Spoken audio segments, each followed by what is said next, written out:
Cytology की class चल रही है और इस साइटोलॉजी की क्लास में जो आगे का लेक्चर होगा वो सेल के ही बारे में मैं बताती रही चलूँगी।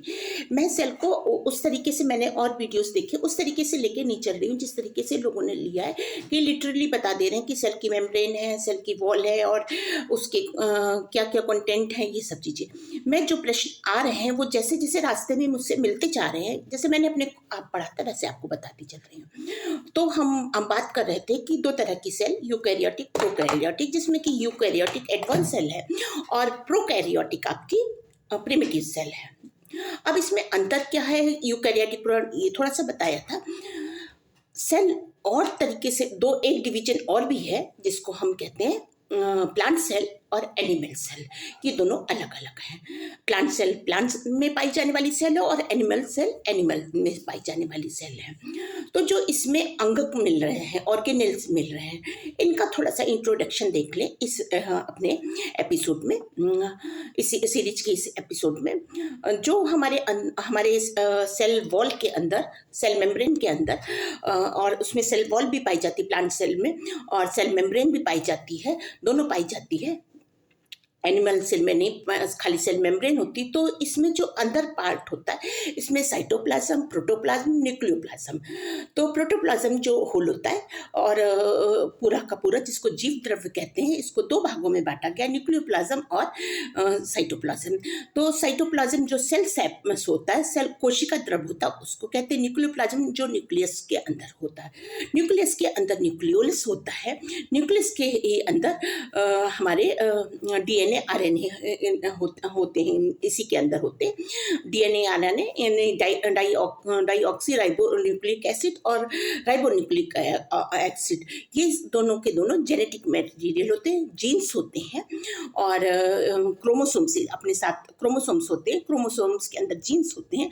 ये अक्सर पूछा जाता है क्रोमोसोम की खोज किसने करी, तो वाल्डेयर ने क्रोमोसोम की खोज करी। याद रखिएगा, जीन्स की खोज किसने करी, जॉनसन ने जीन्स की, जॉनसन जे से जी और जॉनसन ने करी। वाल्डेयर ने क्रोमोसोम्स की गुणसूत्र की खोज करी।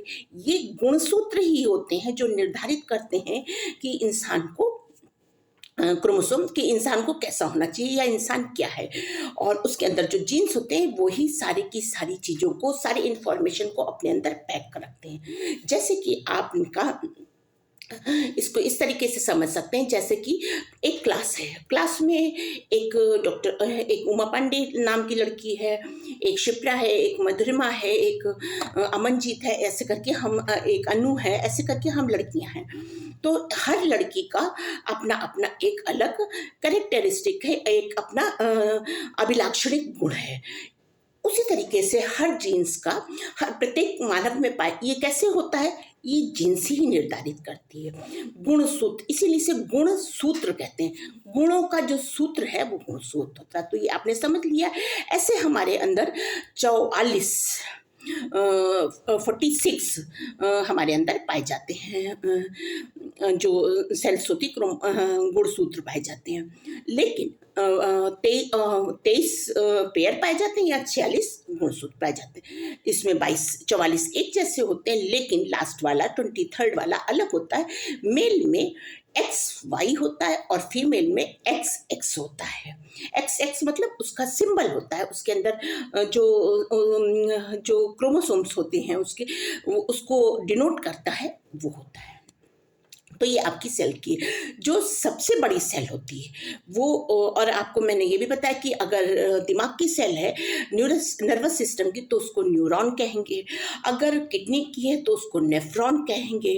इसी तरीके से अगर पल्मोनरी उसकी है, रेस्पिरेटरी सिस्टम की, तो उसको एल्वियोलाई कहेंगे। इसी तरीके से सेल्स का अलग अलग स्पेसिफिक नाम भी है।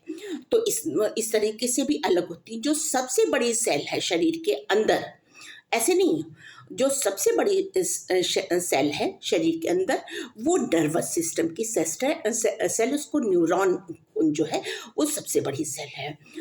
न्यूरॉन का एक कैरेक्टरिस्टिक और है इस सेल का कि इसमें सेंट्रोसोम्स नहीं पाए जाते हैं। सेंट्रोसोम्स वो अंगक होते हैं, ऑर्गेनेल होते हैं सेल के, जो कि डिवीजन करते हैं।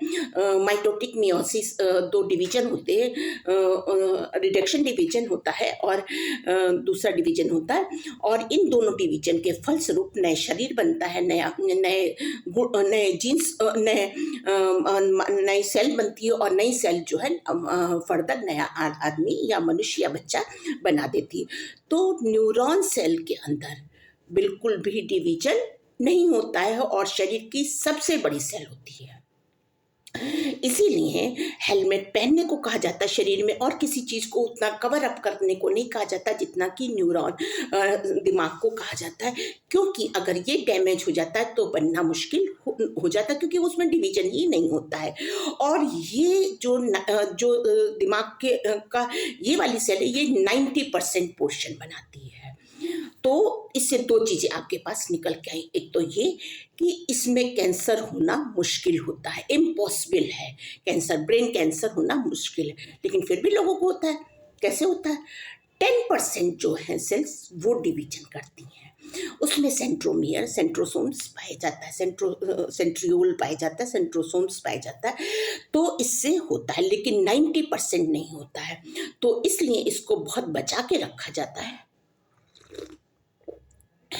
और इसलिए इसमें हेलमेट लगाना पड़ता है। लेकिन वहीं पे दूसरी तरफ जो लिवर होता है, लिवर की सेल्स, सेंट्रोसोम्स बहुत अच्छे होते हैं, सेंट्रोमियर्स अच्छे होते हैं, डिवीजन बहुत अच्छा डिवीजन होता है उसमें लिवर के अंदर। तो लिवर में अगर चोट लगी, मान लीजिए किसी ने कहीं एक्सीडेंट हुआ, पूरा लिवर फट गया, कट गया, कुछ भी हो, तो इतनी सी भी चीज, एक सेल भी बची तो वो मल्टीप्लाई करके न्यू लिवर फॉर्म कर देगी।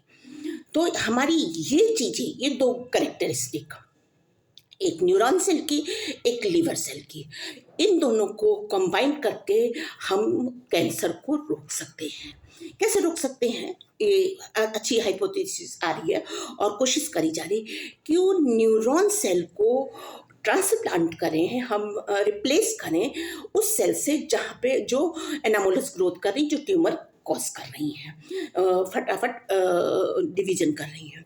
अच्छा, न्यूरॉन सेल में क्या होता है? जो नर्वस सिस्टम की सेल होती है, दिमाग की जो सेल होती है, उसमें डिवीजन नहीं होता, लेकिन जो 10% होती है उससे ब्रेन कैंसर होने का डर रहता है। होता क्या है कि ब्रेन इतना सेंसिटिव होता है कि ट्यूमर होते ही अक्सर लोगों की डेथ हो जाती है। ब्रेन कैंसर तो बहुत देर में होता है, वो मल्टीप्लिकेशन होता है, क्योंकि उसमें बिल्कुल आपको जैम पैक्ड होता है, पूरी का पूरा कम दिमाग का होता है, जैम पैकिंग होती है। तो आपने क्या पाया कि दो सेल्स, एक लिवर सेल से, ये दोनों क्वेश्चन पूछे जाते हैं। लिवर सेल है, इसमें मल्टीप्लिकेशन की बहुत ज़्यादा चांसेस होते हैं, इसमें खूब सारा सेंट्रोसोम्स होता है, खूब अच्छी मात्रा में खूब डिवीजन हो जाता है। लिवर का ट्रांसप्लांटेशन इजी होता है, क्योंकि जरा सा दूसरे का जो थोड़ा सिमिलर कैरेक्टर होता है करके नया लिवर बनाया जा सकता है। लेकिन दिमाग के लिए बहुत सारा मुश्किल होता है, क्योंकि 90% न्यूरॉन्स जो हैं वो डिवीजन, न्यूरॉन में डिवीजन होता नहीं है, और इससे मिलकर के दिमाग आपका बना होता है। तो एक तो चीज आपको ये आपने कैच करी कि ये होता है। अब सेल में और क्या होता है? सेल में माइटोकॉन्ड्रिया होता है। माइटोकॉन्ड्रिया एनर्जी देता है एटीपी के रूप में, एडीपी के रूप में, एएमपी के रूप में। ये तीनों पूछा जाता है कि एटीपी क्या है, एएमपी क्या है, एडीपी क्या है। तो एटीपी है एडिनोसिन ट्राइफॉस्फेट। क्या है? Adenosine triphosphate. एडीपी क्या है? Adenosine diphosphate. एएमपी क्या है? Adenosine monophosphate. ये फास्फेट के एक एक ग्रुप अलग हो जाते हैं। पहले 3 ग्रुप रहते हैं फास्फेट के, फिर अलग हो जाते हैं, डिवीजन ब्रेक हो जाता है और एनर्जी देते हैं पैकेट के रूप में, फास्फेट के रूप में। तो बॉन्ड के रूप ब्रेक होता है तो एडीपी हो जाता है, डाई हो जाता है, फिर एएमपी हो जाता है। तो एनर्जी जब प्रोवाइड करना होता है तो ये काम करते हैं माइटोकॉन्ड्रिया। आपका सिक्का कहते हैं इसको, करेंसी कहते हैं, बॉडी की करेंसी कहते हैं। नेक्स्ट आता है गोल्जी बॉडी। गोल्जी बॉडी क्या करता है? ये परिवहन का काम करता है। यानी कि एक जगह से दूसरी यातायात का काम करता है। जहाँ किसी को कुछ ज़रूरत होती ये पहुँचा देता उसको, वो चीज़ वहाँ पे पहुँचाता। लाइसोसोम्स क्या है? लाइसोसोम्स अभी भी कह चुके हैं, एक वीडियो कर चुके हैं। लाइसोसोम सुसाइडल बैग है, इंट्रोडक्टरी है, सारा का ऑर्गेनेल्स का इंट्रोडक्शंस है। सुसाइडल बैग है, इसमें डाइजेस्टिव एंजाइम पाए जाते हैं, उनको हाइड्रोलिटिक एंजाइम कहते हैं, वो सब कुछ डाइजेस्ट करते हैं। तो इसका इम्प्लीमेंट भी कैंसर पे हम कर सकते हैं कि जैसे सेल हुई वैसे ही इसने खा लिया, फैगोसाइटोसिस कर ली। फैगोसाइटोसिस वो क्रिया होती है जिसमें सेल जो है अपने ही सेल को इनगल्फ कर लेती है, खा लेती है, और प्रिमिटिव जो पहले से उपस्थित सेल है वो खत्म हो जाती है, उसका अस्तित्व खत्म हो जाता है, एग्जिस्टेंस खत्म हो जाता है। तो ये फैगोसाइटोसिस की क्रिया के थ्रू भी हम ट्यूमर को या हम कैंसर को रोक सकते हैं। ये अलग अलग हाइपोथेसिस है और इनके सहारे भी रोका जा सकता है। हाइड्रोलिटिक एंजाइम होता है वो सबको नाश कर देता है, सबको इसीलिए वो डाइजेशन की पावर होती है उसमें। तो ये लाइसोसोम है। अब रसधानी या वैक्यूल, इसमें क्या होता है? इसमें वाटर होता है, सैप होता है और उसका काम करता है। और क्या चीज़ आपके पास बची है? प्लास्टिड्स होती है। ये एनिमल सेल में नहीं पाए जाते, ये आपके प्लांट सेल्स में पाए जाते हैं। क्लोरोफॉर्म या क्लोरोफिल, ये सब के सब पिगमेंट्स होते हैं और ये भी डिवाइड करते हैं अलग अलग कलर के हिसाब से, अलग अलग होते हैं। तो उसका अलग हम उसकी अलग बात करेंगे। क्लोरोप्लास्ट कैसा होता है, क्लोरोफिल कैसा होता है, उसकी उपस्थिति में प्रकाश संश्लेषण की क्रिया होती है, फोटोसिंथेसिस की, वो कैसे होती है, वो एक बहुत ही बड़ा चैप्टर है। प्रकाश संश्लेषण, साइटोलॉजी, और साइटोलॉजी अपने आप में बहुत बड़ा चैप्टर है। और एक तो आपको साइटोलॉजी की ये इंपॉर्टेंस बता दें कि आप कहीं भी जाएंगे साइटोलॉजी आपका पीछा नहीं छोड़ेगी, बिल्कुल नहीं छोड़ेगी, क्योंकि ये बेसिक यूनिट है। आप कोई भी एग्जाम देंगे और अगर उसमें विज्ञान का कोई भी विज्ञान नाम आ रहा है तो आपको साइटोलॉजी से क्वेश्चन पूछे जाएंगे। तो आप याद कर लीजिएगा कि किसने खोज करी, किसने न्यूक्लियस की खोज करी, किसने जीन्स की खोज करी, किसने गुणसूत्र की खोज करी, किसने प्रोटोप्लाज्म की खोज, ये सारे के सारी चीज़ें आप इसको याद कर लीजिएगा।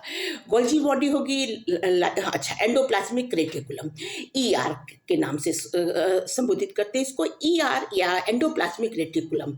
अंतःजालिका, इसको ये दो तरह की होती है, एक रफ एक प्लेन। जो प्लेन होती है वो वसा के काम में आती है और जो रफ होती है वो राइबोस, उसमें चारों तरफ राइबोसोम्स लगे हुए होते हैं और ये प्रोटीन सिंथेसिस में काम आती है।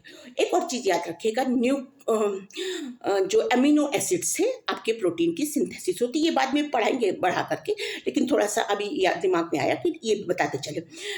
20 अमीनो एसिड मिलके एक प्रोटीन बनाते हैं, यानी कि 20 amino acids essential amino acids में आ जाते हैं, ये एक प्रोटीन को बनाते हैं।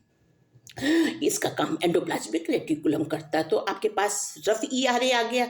राइबोसोम्स प्रोटीन बनाते हैं। राइबोसोम दो तरह के होते हैं, 80S और 70S। प्रोकैरियोटिक में 70S पाया जाता है, यूकैरियोटिक सेल्स में 80S पाया जाता है। एस मतलब होता है सेडिमेंटेशन कोफिशिएंट, इसको याद रखिएगा, सेडिमेंटेशन कोफिशिएंट एस मतलब होता है। तो इतनी सारी अब सेल मेम्ब्रेन हो गई है, पाई जाती है, और सेल वॉल पाई जाती है।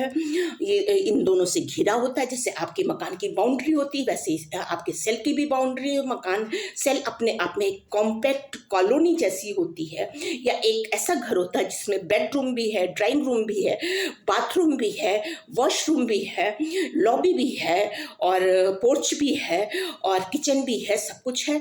तो आप जिस हिसाब से इसको कोरिलेटेड करेंगे आपको वो इसके ऑर्गेनेल आपको वैसे ही मिल जाएंगे। न्यूक्लियस है तो एक सेंट्रल पॉइंट भी है, इस तरीके आपकी बालकनी भी है, इस तरीके से आपकी सेल होती है। तो आई होप कि मैंने ये पूरा थोड़ा सा एक रफ आइडिया आपको दे दिया, जो बहुत इजी है, इसमें कोई डायग्राम नहीं है, इसको आप रख सकते हैं और भी आगे देंगे। और कमेंट बॉक्स में लगातार थोड़ा सा रुक करके पॉज दे करके मैं अपने हैंड रिटन नोट्स भेजती रहूँगी, जिसको पढ़ करके आप आराम से निकल सकते हैं, आप वो सेव कर सकते हैं, स्क्रीनशॉट भी कर सकते हैं। मैं लाइव भी आऊँगी आपके पास।